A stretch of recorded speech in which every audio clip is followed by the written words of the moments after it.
See, Tay's using his skills, Nolie is getting ready to go. Alright, whoever just stole my paper, we gonna Saul is ready to go with his notes. Thanks, Josh, Real for quick, being the last prompt. one. I So gave the up. title is Tribal Rules. Oh, we did try. I'm a pain in the neck, huh?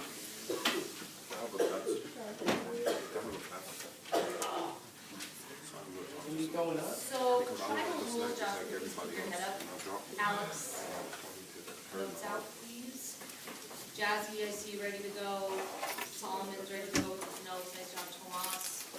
Excellent, Brenda. So tribal rules are, actually, I'm gonna wait that 100%.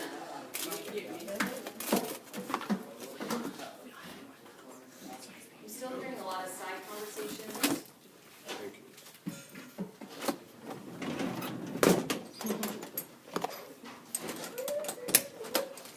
Alright, so tribal rules, guys, are the things that are expected of you when you are working with other people. So the things that are expected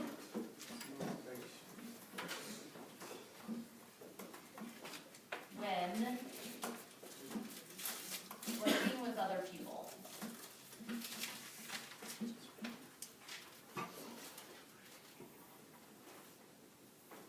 So these 5 policies, or 5 procedures, I guess we should call them, we will do every day when we do group work, every day for the next 6 weeks. So every single step of these rules will help us have better communication in our groups. You guys will be able to accomplish work in a more successful way. And it's the basic policies for when we gather with other people. Andres, thanks for raising your hand. It really doesn't, though, if you think about it. It really doesn't help. So let's go through these and then you can ask questions to clarify that are maybe a bit more specific. So 2 column notes again, please divide down. And the first tribal rule is desks touch. Desks touch.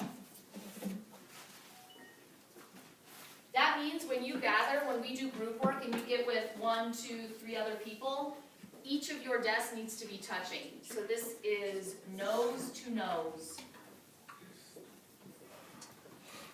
Nose to nose, meaning if I'm in a group with Adrian, I take my desk and I flip it around so it is, we are facing nose to nose.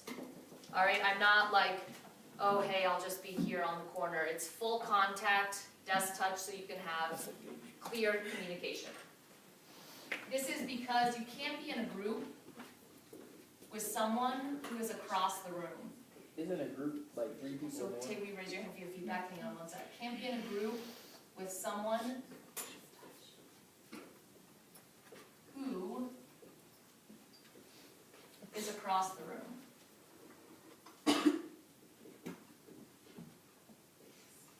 Tay, go ahead. Isn't a group like 3 or more? Sometimes we do partner work, so partners or groups, either one. Can't be in a group with someone across the room. What do you mean? Okay. What is across the room? Means, so if I'm like, okay, Johnny and Tay, you're going to be in a group, it would be almost impossible for you guys to have effective communication and accomplish a task if you stayed right where you were, right? Or even if Johnny was behind in Trey's seat, it's still going to be, you're going to have to talk louder, you're going to have to kind of maybe talk over in between Jazzy and her partner. So that's the basic statement there. Does that make sense, Tay?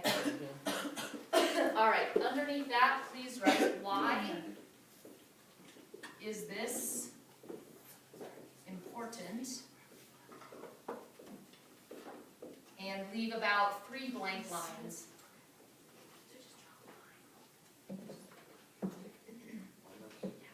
So why is it important to be nose to nose with your partner? Underline it and then leave a few blank lines.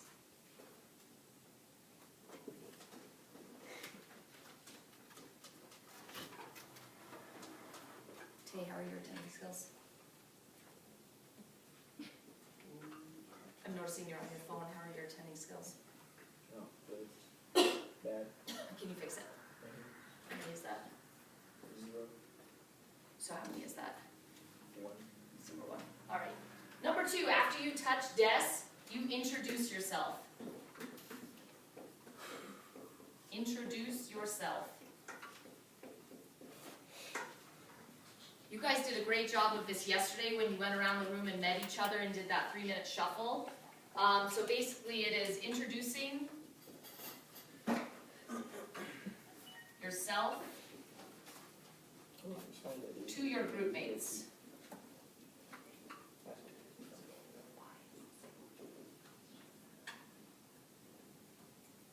Introducing yourself to your group mates.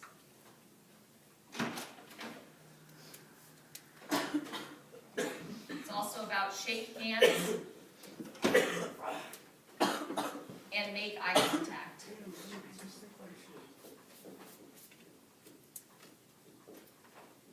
Shake hands and make eye contact. But they're, Tay, go ahead. so if somebody's sick, I cannot shake their hand. So we can go over that on a case by case, but in general, Tay, it's so vital to do this and practice this skill because why, Andres? Why is it so critical that every time, even after 6 weeks, you guys will still go up to each other, shake hands firmly, and give eye contact? Why is that so critical to practice that? Noli, go ahead, raise your Nice to meet you. Noli, I'm sorry, so if I could have 100% tracking Noli, can you repeat that with your hand down, please? Because we're gonna use it when we get older, like when we have jobs and all that stuff. Excellent. Again, guys, this is a life skill. So this is something that transfers outside of this classroom. Shaking hands and making eye contact is critical to success. So Joel, is this what I'm gonna do after we touch Des? Hi, what's up? I'm Becca. Yeah, what's up? Is that a handshake? Yeah. Good morning. So can you raise your hand and tell me, was that a handshake? Someone raise your hand. Was that an appropriate professional handshake? All you gotta do is just dap them up. Jazzy, what did you notice about our handshake? It was lazy. Absolutely. Lazy. We didn't have a firm shake. Did we look at each other? No. Not really. It was like, hey, what's up? Yeah, whatever. Let's get to work, right? So it's a huge, huge, important life skill there. And then please write, why is this important? Skip a few lines. Excellent, Joel. Skip a few lines and then move to number 3. So number 3, after you introduce yourself throughout the group work, maybe it's a 5-minute group assignment, maybe it's a 20-minute assignment. You need to use names. Critical to use names.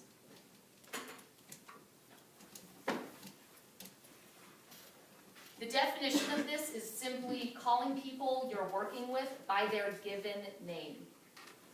So call the people you are working with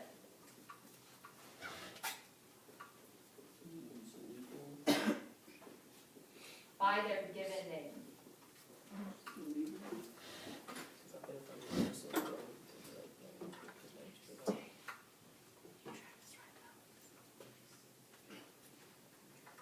Jordan, why do you think it's important in group work to practice calling people by their name? Like, I call you Jordan, I don't say, what up, J-Dog. Why is that important? I don't like dogs. Because,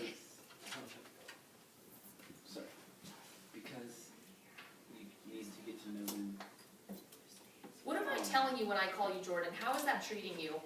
respect. With dignity and respect, right? I'm acknowledging your full name. I'm not cutting it to some nickname. It's not Foo or Bro or whatever. It's by your given name. Also, what happens if you get in the habit of calling people you work with frequently or that you're close with by a nickname? How could that negatively affect you in your future? Raise your hand, please. Think of a different setting than just school. Jordan. I'll still give my boss a nickname. Can you raise your hand, please? Tay and then Noli. I'ma still give him, like if I have a boss, I'ma still give him a nickname and be like, what's up, mister? I'm not about to be like, what's up, Mr. John Adams the first. How could that negatively affect Tay if he says to his boss, what's up, mister? What if I went up to Miss LaFaro, the principal, and was like, what up, LaFaro? What up, miss? We do. What is that? Right, but as my employer, Or say hello. what am I, You're different. So why is that though? Right, I'm a little bit older, but Tay's talking about, so if I could have hands for feedback. Trazel, how are your attending skills? Can you fix it? How many is that? Okay. So essentially, Tay, what I'm just trying to lead to is that maybe someday you have a boss that you're comfortable with and you have a good relationship with, but in general, if you're in that mindset of calling people by their nicknames or just like yo miss or what up miss or mister, it's not showing full respect like Jordan said. It's a lot more formal and proper, especially in a workplace setting, Tay, and if you want to be in the Army, you gotta get in the habit of using names. Jazzy, thanks for raising your hand, go ahead. So, what if we did what I did? I came in here and then everybody only knows me by Jazzy. Like, they don't call me Jasir. And that's fine, Jazzy, if that's what you prefer. Like, my full name is Rebecca, and most people that, like my peers call me Becca. So that's, I mean, as long as it's something appropriate and not like a nickname that's not, you know, Wait, I'm so. related to your name. Thank you, Miss. So is Tay, your and name then we're gonna Jazzy move or on. Jasir? Jasir. Jasir. Okay, Which one are you? This is Miss Beck. I'm Miss Riopelle. I'm saying Jasir's name is not Jazzy. My name that I say and circle up every morning is Becca. My full name is Rebecca. That's Miss. Okay, now I get it. Okay, Are we clear? yes. All right. Under here, please write, why is this important?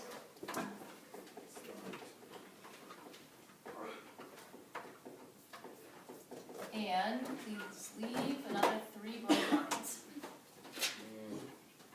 So So Rick, thanks Tim for raising your hand, go ahead.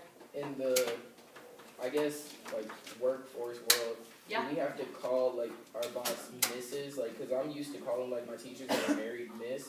Yeah. And, like, I don't think that is as important as using the full name. So if it's Miss Beck or Mrs. Beck, it's the most important thing that you are using her full last name. Does that make sense? Yep. The first title, that can kind of go back and forth. But if you know it, definitely use it. Alex, thanks for raising your hand. Okay. All right, number 4 is in group work, we are always going to use our attending skills.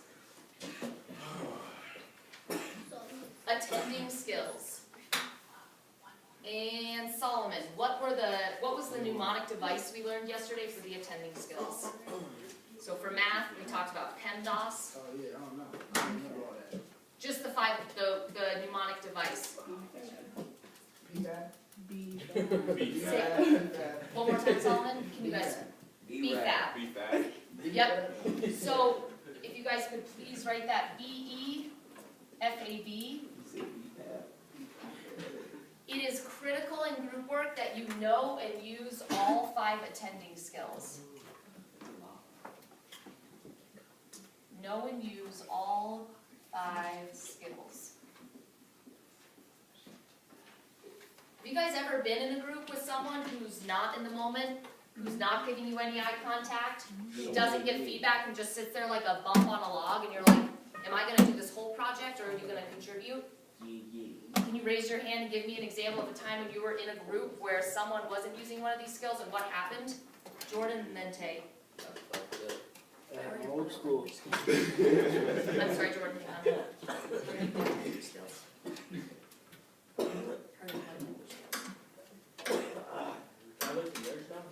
I believe if I'm talking intelligently with the word that's in a dictionary, then Joel, I'm asking one more time, like an adult, how are your attending skills? Can you fix it? Can you fix it? How many is that? Okay. Jordan, go ahead. What was it? What happened? childish stuff. I'm old school. Yeah. These kids, we were all like 5-person group or whatever, and these Okay. kids were trying to make me and these other kids trying to do all the work and stuff. We were Okay. sitting there jacking around. So 2 of your group members, so which skills weren't they using? Or which one of these especially? They were messing around? What skill weren't they using? Being in the moment, yeah, they were totally in their own world. Tay, go ahead, share your example. At my old school, we were doing this, like, computer thing assignment, and our teacher put me in a group with a bunch of lazy people, Okay, and so I ended up having to do work, and then when I asked one of them to do it, they tried to catch the attitude and I had to cuss them out. So the kids that weren't contributing, you cussed them out. Yeah, Interesting. What ended up in your group? You like they didn't get